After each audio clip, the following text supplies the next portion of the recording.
Shalom dan selamat berjumpa kembali dalam acara Renungan dan Doa untuk edisi 1 September 2022. Sebelum membaca dan merenungkan firman Tuhan, mari berdoa. Kami bersyukur Tuhan di hari yang baru ini di awal bulan September.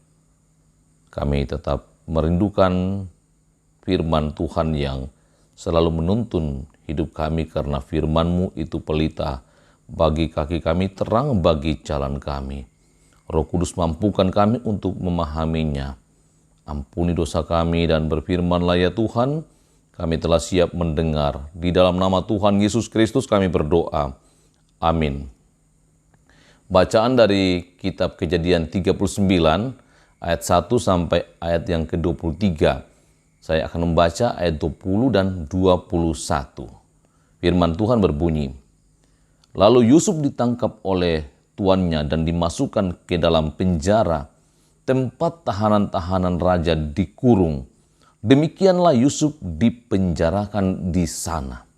Tetapi Tuhan menyertai Yusuf dan melimpahkan kasih setianya kepadanya dan membuat Yusuf kesayangan bagi kepala penjara itu. Demikian bacaan firman Tuhan. Saudara-saudara yang dikasihi Tuhan, saya memberi judul yang teraniaya mendapat belas kasih Tuhan. Saudara-saudara yang dikasihi Tuhan, kisah Yusuf sangat menarik. Ia menjadi anak kesayangan dari ayahnya, tetapi juga menjadi sebuah kebencian atau suatu kebencian dari saudara-saudaranya, sampai ia harus dijual kepada kaum Ismail yang tengah melintasi jalan di mana mereka memasukkan dia ke dalam sebuah sumur tua. Dan selanjutnya dalam penderitaan itu ia dijual oleh kaum Ismail kepada Potifar.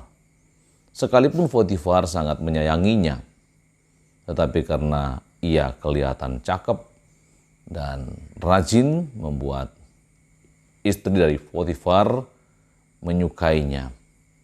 Dan karena tidak kesampaian keinginannya, istri Potifar menfitnah Yusuf yang akhirnya Yusuf harus menanggung derita dan dipenjarakan.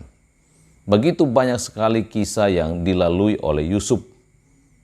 Kisah-kisah penderitaan yang tentu tidak mudah dilupakan. Tetapi ia tetap setia kepada Tuhan, tetap mengandalkan Tuhan dalam hidupnya, tetap berlaku benar dan taat. Karena itu ia mendapat penyertaan Tuhan dan Allah melimpahkan kasih setia kepada Yusuf. Sesuatu yang sangat menyenangkan. Karena itu, saudara-saudara yang dikasihi Tuhan, jikalau kita dalam hidup ini mengalami pergumulan, penderitaan, tetaplah taat kepada Tuhan dan berdoa selalu. Tetap pertahankan kebenaran sebagai bagian dari menjaga kemuliaan Allah. Sehingga belas kasih Tuhan, penyertaan Tuhan akan Tuhan nyatakan bagi kita. Dan setiap orang yang setia sampai akhir akan dimenangkan oleh Tuhan dan akan ditinggikan. Amin. Mari berdoa. Bapa di surga, kami bersyukur atas firman-Mu yang terus menguatkan kami untuk menanggung pergumulan-pergumulan dan tetap berada pada jalan Tuhan, tetap mempertahankan kemuliaan Tuhan yang pada akhirnya Tuhan sendiri akan meninggikan dengan cara menyertai dan melimpahkan kasih setia kepada orang-orang yang takut akan Tuhan. Kami bersyukur atas kehidupan hari ini dengan segala berkat yang Tuhan anugerahkan bagi setiap warga jemaat Lobatua dan juga sahabat-sahabat renungan dan doa. Dan kami berdoa bagi mereka yang bergumul karena sakit seperti Ibu Anna Amir, juga Ibu Esther Pongi yang dirawat di rumah sakit PCC dan Wahidin. Juga cucu dari Bapak Simon yang dirawat di rumah sakit Wahidin. Dan beberapa anggota jemaat yang lemah dan dirawat di rumah menanti pemulihan, Tuhan berkaryalah dan menolong. Kami terus berdoa jemaat dan sahabat-sahabat dalam pekerjaan, dalam usaha, dalam pendidikan, Tuhan sertai selalu, lindungi, dan jangan pernah tinggalkan Tuhan. Engkau memberkati kami. Mohon perlindungan Tuhan bagi setiap kami dari mara bahaya, dari orang jahat, dari kuasa kegelapan, dan tetap Engkau menjadikan kami berkat bagi semua orang.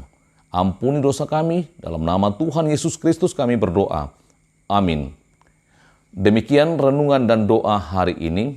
Tetap andalkan Tuhan, dan Ia akan selalu menyertai dan melimpahkan kasih setia kepada setiap orang yang taat akannya. Tuhan Yesus sayang kita semua.